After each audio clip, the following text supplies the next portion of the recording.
Hey, and welcome to Mainstream by Sifter. If this is your first time listening to the program, welcome. On Mainstream, the team behind Sifter.com.au discuss their experiences playing a variety of games.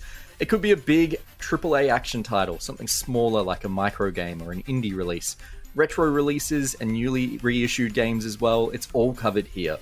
This week, we're diving into the PlayStation and PC exclusive Kena Bridge of Spirits, and joining me for a wild ride into the world of all things spirit guiding is James Morrison, video producer with the Sifter team. Welcome. Thank you. Thanks for having me. Yeah, let's just jump right in from the go. This is Mainstream. What is Kena Bridge of Spirits?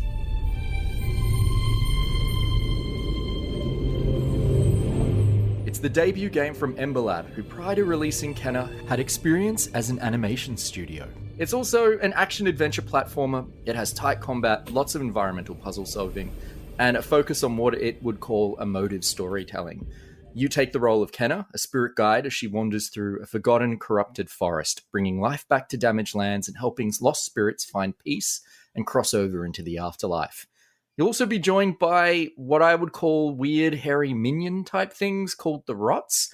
You can put hats on them, you can pose with them, they also power up your abilities. I really don't know what they are other than that, but they're everywhere in this game, and they're also collectibles that you find. So now that we've kind of got the bare bones basics of what this thing is, I'm really curious, James, what are your initial thoughts from what you've played so far? Well, let me start by saying the comparison to Minions made me like the Rots even more. I didn't actually pick up on that until you brought it up, but yeah, big fan of Minions, so big fan of the Rots now. And I forgot the question already. What was it? What were your first impressions with Kena? Clearly, it stuck with you. Yeah, look, it's beautiful. That is my first taking point, like just off the bat. You switch it on, especially playing on PS5, which is what you and I have both been playing on. It looks great. And there's not much more I can really say about that apart from like the seamlessness between like gameplay and cinematics. It's really good. The way that it almost looks the same. Obviously different camera angles and whatnot because cinematics aren't the same as playing a game, but just the way that it transfers over from like, if you consider playing a game like a TV show, a well-shot TV show into like a full like cinematic episode, then that's kind of the way that it goes about itself that I really enjoy. Didn't love the combat so far, but you know, everything else is pretty good. It's interesting that you bring up that sort of like it feels very cinematic in the way that it's kind of done, and you're right. It's I think for a few console generations now, we've been waiting for the promise of, hey, it's a DreamWorks or a Pixar game come to life, and you'll be able to play it, and it looks like that. And I feel like PlayStation 5, Xbox Series X, this current generation of graphics cards, we're finally hitting that point where real-time action games actually start looking like what you would see at big cinemas in terms of like live graphics in the moment. And I think Kena definitely has a bit of that as well. It's like it has a really, particularly I think some of the strongest parts of this game are the pre-rendered cinematics that kind of happen throughout the game and kind of pepper bits of story for you. I was like, these are really gorgeous. I could watch 15-20 minutes of this anytime. But yeah, as you mentioned, there are some things that don't quite work.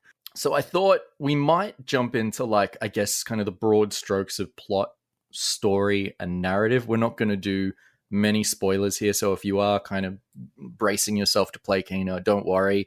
We're not going to spoil more than the first hour or two of this game. But I thought I might flag a couple of things that I thought worked really well, which is that this game is sort of broken up into different little hubs that you explore.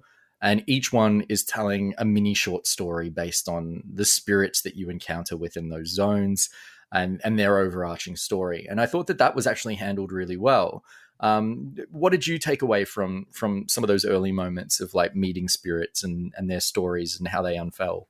I kind of enjoyed meeting all the characters and spirits along the way. I thought the way that the game is written kind of puts you on an empathetic pathway to begin with, because you do play as Kina, this kind of like spirit guide whose job is literally to help spirits move on. So just even the introduction of the first spirit, Taro, who's the older brother of these two younger forest dwellers that you meet along the way. Our brother Taro was trapped deep in the forest. We need you to help him. Great idea, Saya. That'll be easy for her. Did you see what she did to that stick guy? Help us free Taro and we'll take you to the mountain shrine. Woohoo! Come on, our village is this way. The introduction through Taro and how you have to help him, I thought that was all handled really, really well and kind of puts you on a pathway to actually care about these characters to begin with. And I think that was what worked actually really, really well.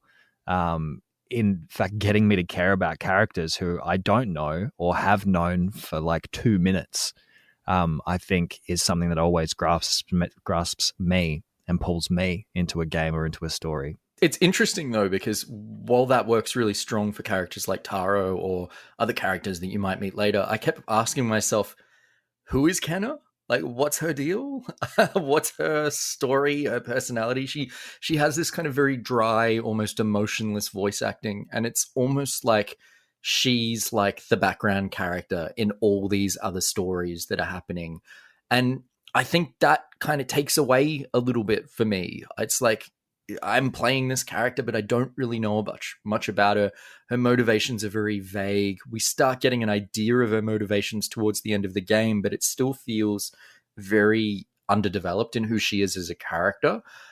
Did you feel that at all as well? Or were you like, yeah, I love this character. She's sick. She's got a staff. Yeah, I actually 100% agree with you. Whereas that kind of dry, stoic, don't know much about the mysterious protagonist, whereas that works really well for, you know, your Mad Maxes and your John McClanes. I feel as though it works a lot better in video games where you actually know more about the character. And I don't know if that's my gender bias going on, because I literally, as I said, you know, Mad Max, John McClane, I was like, oh, but then, you know, you've got like your Master Chiefs and stuff. But I like the way that, say, Horizon Zero Dawn approaches the character of Aloy, or even, you know, other games that I've played in the past where I can't remember her name, but you're the lead protagonist in Mirror's Edge. It kind of puts you in there immediately, and there is enough backstory to kind of care about them and enough self-driven motivation of the character that you're like, yeah, I can get on board with this person. But you're right, with Kina, it's just like, well, she's kind of just there in the background, and while you are experiencing the world from her point of view, you're not really experiencing her point of view. And in a way, I found that frustrating because I so deeply wanted to connect with this beautiful game, but at the end of the day, it's just not something that I keep getting drawn back to. Whereas, you know, something like Assassin's Creed Odyssey, I was like, all right, I care about Cassandra. I want to play as her every single day. This one's like, do I care? Do I want to help Kina? I know what you mean. It's interesting to me because I think there is a hump moment in this game, and once you get over it, I suddenly found myself going, oh man, I can't wait to continue the rest of this and finish this story off. It's not a long game. It's about 12, 15 hours from what I've been told.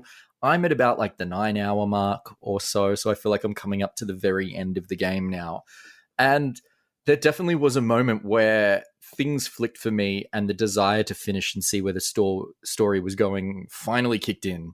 But boy, up until that point, I was like, this is the most generic kind of like, okay, pretty game, solid gameplay, but do I really care?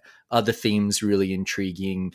Not that much. It's kind of like very much a here's corruption, nature's out of balance kind of story that seems to be bubbling underneath it. You know, I feel like I played too many video games that have leaned on corruption as like a plot. And, you know, I'm always here for any sort of game that wants to explore the idea of nature in decline or, you know, resonant themes like climate change kind of coming through the narrative. But I didn't feel like there was enough there to really like feel like I was having a substantive, like, just something to grab onto other than the kind of really great mini stories that accompany the various spirits that you inhabit. That was great, sort of short story writing that I could dive into. But the bigger themes of this game just kind of left me going, okay, nature in decline. Yep. Climate change, probably. Sure. But yeah, I don't know why at the halfway point I felt this desire and this pull to go back and finish it. But that also kind of, I think, moves us to action in gameplay, which I think can either be a real hit or a real miss, depending on what you want to get out of this game. And you mentioned already that you felt like the combat and the action wasn't really clicking for you. How would you describe it, and why wasn't it quite working? I don't want to use the word clunky at all, because it is the combat is quite smooth in the way that it does things. But I even felt the camera at some points didn't really work that well for my preferred play style anyway. Like in a third person action game like this, you know, you kind of run around, maybe you'll select one target by clicking R3 or something like that. I'm like, okay, cool, this works for me. I can't properly articulate the way that it makes me feel, but even just like clicking R3 and selecting one opponent didn't really do it for me. Like the camera still moves around a lot. I feel as though we're actually just like pretty close to Kina in regards to where the actual camera position is. So every time that a combatant or an opponent jumps from left to right, you know, there's a lot of movement in the camera, and that kind of threw me off a little bit. But just that it's quite difficult. Like the combat is actually really, really hard. And I remember you saying before this interview that it actually almost feels like Dark Souls. Did you want to elaborate on that? Oh, yeah. Look, this is a really cutesy wootsy fa la la, like, yay, I'm in the forest and I've got my little minion friends sort of tone game. You know what I mean? Like the tone of this game is like I'm on a tween adventure. If I had a kid and they were 8 years old, we could pass the controller back and forth and we could play together. It's got that feel. And then you get into the combat and it's like, hope you're ready to die in 3 hits on normal difficulty if you make a single mistake. And, I love games that have that sort of challenge, but Kina is not a game where I want that challenge. Yeah, it's not clunky. Animations are smooth. Everything feels responsive. I will say that I felt like the lock-on, as you already mentioned, isn't super fantastic. So I was doing a lot of what I do in Dark Souls, particularly because so many fights in this game are multi-enemy encounters, where I would do a lot of battles with lock-on off and save lock-on for big bosses where you want to strafe around them. But what I found was enemies in this game do a thing that a lot of people hated in Dark Souls 2, which is that enemies will kind of track you and start rotating mid-swing while they're attacking so that they hit you really easily unless you precision dodge at the very right moment. So that I found really frustrating compared to, say, other kind of games that are this like punishing in terms of like, really, you can only make 3 or 4 mistakes. You have maybe 2 chances or 3 chances, depending on what's in the environment, to heal during combat as well. So you are really limited in what you can do. And you have a really limited move set at first as well. You don't really have complex combos. You have one weapon. You will unlock more abilities later on that could help make combat a bit easier. But I did feel like the power scale is not in your favor. It is in the enemy's favor. And you get punished by really fast moving enemies that kind of lock onto you. Like there is this like mini boss fight very early on with an enemy that throws a shield at you. And I feel like that shield was flying at me in like 3 frames. And if I did not like dodge or block within like a very tiny window, I was getting smacked by it for a quarter of my health. And that was the moment where I was like, I don't know if the investment in wanting to master this combat is worth the time that this game is giving me or everything else that this game is giving me. And that was when I dropped down the difficulty from normal to story mode. And story mode can be like so underbaked that combat is not a challenge, or on some boss fights feels like what normal difficulty should be like, which is wild. And I've done some later boss fights now in story mode where I was like, man, if this was on normal difficulty, I would be here for 45 minutes learning boss patterns like it was Sekiro. And I don't want to do that in this game. So, I'm grateful for dropping down a difficulty. And, I have no qualms with anyone who thinks you should drop down on difficulties in games. Like, just do it. Find what works for you. But it's kind of weirdly tuned in that way. It's like, I'm not sure like why they wanted the combat to be this spicy, because I also don't think the combat is filled with enough verbs and with enough combos and with enough things for Kina to do for it to be this like intense.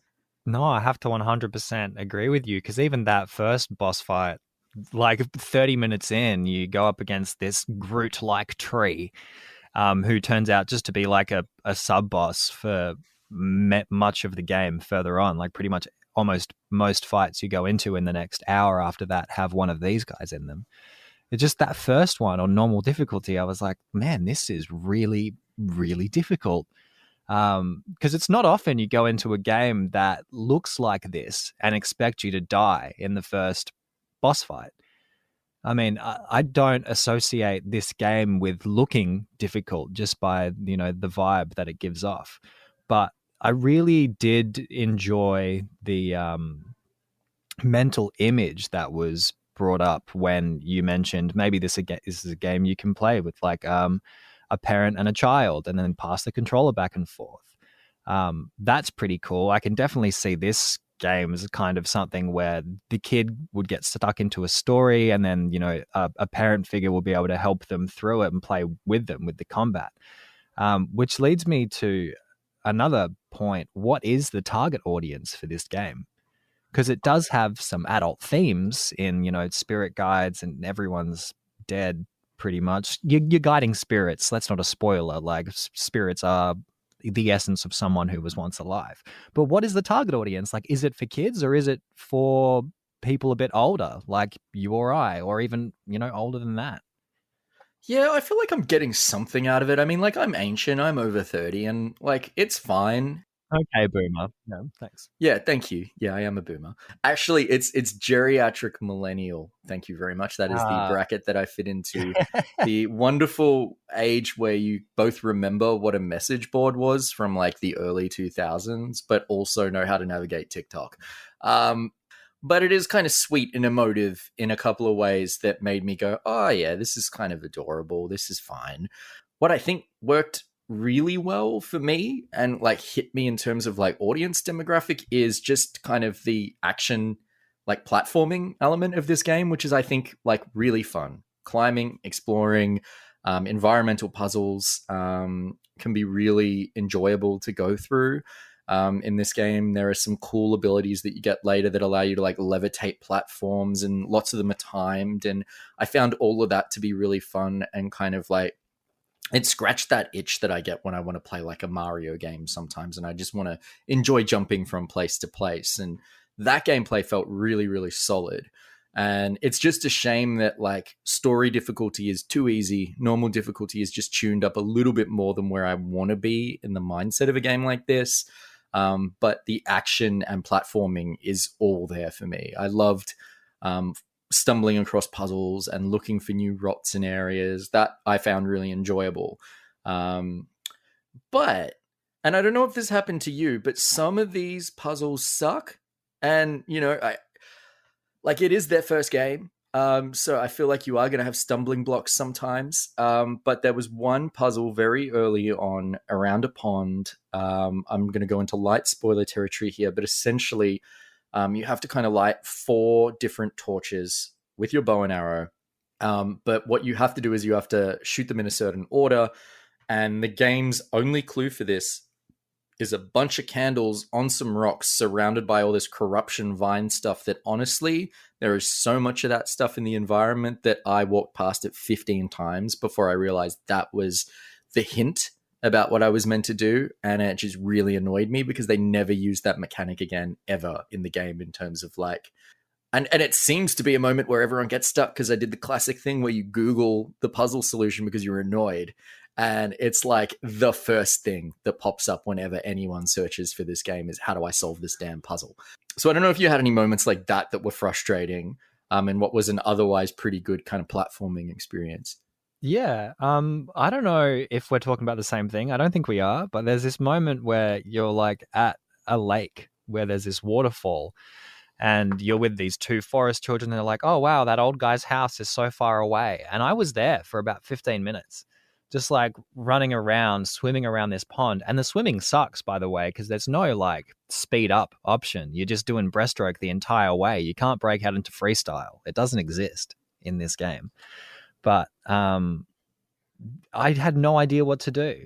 I was just running around this lake for, a while before I was like, maybe I'll just go this different way. There was nowhere in the game that was trying to like direct me or push me in the direction of like, how do I get to the top of this waterfall if I can't jump up rocks to the side?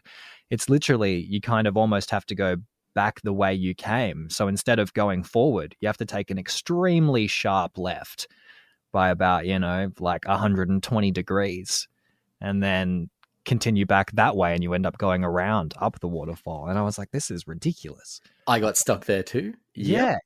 And then there's other bits. There's like an island where it's like, oh, maybe I'll swim across to that. So you swim across to it and you find a rot, but that's it. That's your reward for swimming across this thing, which takes, and it is a almost long ass swim. Like, you are 100% correct. When I jumped in the water in this game, I was like, I don't want to swim again. Never again.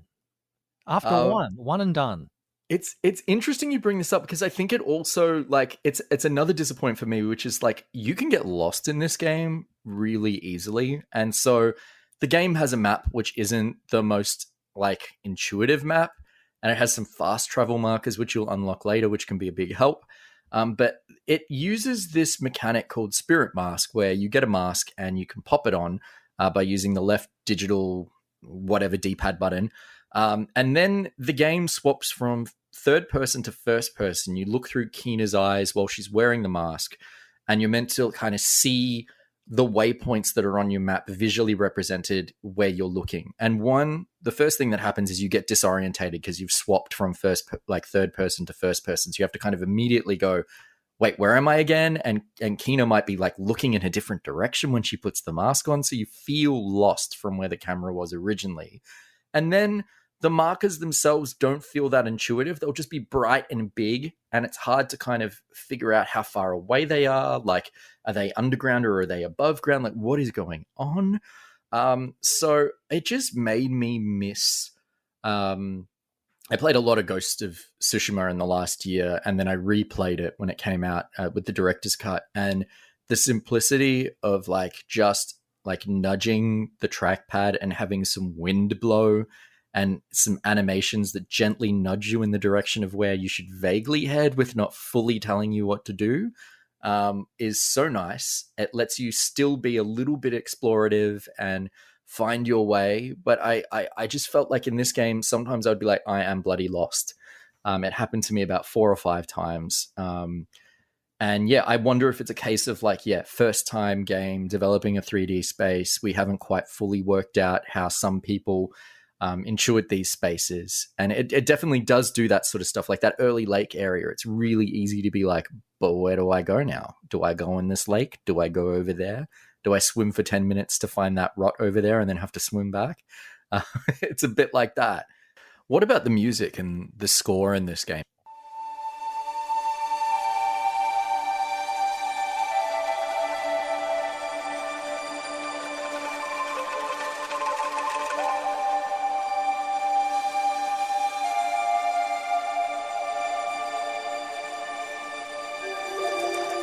At times was reminding me of some of the softer moments from things like Avatar: The Last Airbender, which is not where I thought I would be going with my brain, but where I ended up with Keena in a lot of ways in terms of music.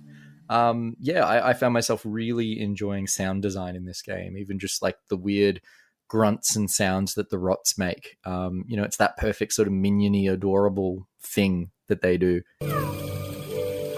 Yeah, I think, the rots sound design and movement was pretty good because it reminds me of even like playing Lego Loco as a kid, and you pick up a little villager or whatever, and then they make some kind of cute noise to acknowledge that they're being picked up, whether it's like what it or like whoo, whatever, when you do pick up these characters. But I like the Eastern influence of the score as well, just being able to hear what sounds like a Japanese or a Chinese influenced, string instrument, something like that playing along. I suppose the soundtrack to me did feel a lot like Avatar: The Last Airbender as well, because there are near cinematic moments. Oh, really? Cinematic moments in a TV show where the score is almost the most important part, because that will, I don't know, music to me has always been a very, no, I don't know if I want to say spiritual thing, but music has a way of connecting with people that other forms of storytelling or other media doesn't quite do that. But no, I agree with you. Is essentially the TLDR of what I'm trying to say. The music was great. I wouldn't say go out and buy a PlayStation 5 to play Kena. I still don't know who it's for. I mean, it's enjoyable, but if I'm comparing it to other platform games of a similar vibe, I'd say stick to your Marios or stick to your Breath of the Wilds or even Breath of the Wild Bs, which are, Phoenix Immortals Rising or Immortals Phoenix, right? Whatever that Ubisoft one is. Because it's very similar to that, but I feel as though the combat, the storytelling and whatnot are done a bit better in those more open world games. But I suppose if you're looking for a linear story that can be easy to connect to and will actually tell you a more wholesome story, then I suppose Kena would actually be really good. Like if you've got younger kids, I would say if this is their first foray or one of them into gaming, I would say this is a really good starting point. Yeah, just turn it down to story difficulty or everyone will be throwing the controller against the wall. Yeah, I don't rage quit now as much as I did when I was 7. And that's honest. It's 100% true. Cool. Well, that's Kena, Bridge of Spirits, here on Mainstream by Sifter. You're listening to Mainstream by Sifter. Visit us on sifter.com.au. All right, this has been Mainstream by Sifter. It's what video games the Sifter team have been playing at the moment. My name is Adam, and a big thank you again for being part of episode number 29, James. Thanks for having me. Yeah. Big thanks to Brian Fairbanks from Salty Dog Sounds for composing the Mainstream theme music. James, if people are on the internet and they're strolling around, they're like, I want to hear more of you. I want to see what else you're doing. Where can they go? Well, I tweet once a year at OJ Machine. That's OJMACHINE. Or you can find me on the Discord, or if you care about photography, check me out at Specs Morrison on Instagram. Awesome. And if you're curious about what Discord that was, it's at sifter.com.au/Discord. That's sifter.com.au/Discord.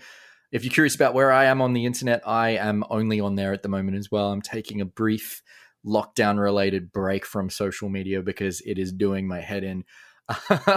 You can give Sifter a follow on social media, though. We're everywhere at Sifter HQ on Twitter or Instagram. You can say hi to us on those platforms if you want to chat to the rest of the team. We've also got another podcast. It's called Light Map. If you're curious about how games are made, if you want to hear the stories of how game developers and creatives put things together and create interactive media, you can head to Light Map. Just type in Sifter on your favorite podcast player, and you can follow every episode of Light Map and Mainstream for free. We've also got a website. It's at sifter.com.au. There's articles, pieces, videos, and more that you can check out there, including our very recent Sifter showcase that we put together for Melbourne International Games Week, featuring a whole bunch of locally developed games and interviews with the devs behind them. We've got heaps more there, sifter.com.au. And don't forget, if you like what you heard, why not tell a friend? And you can review and rate the podcast. It really does help. Word of mouth is a thing. On that note, peace out.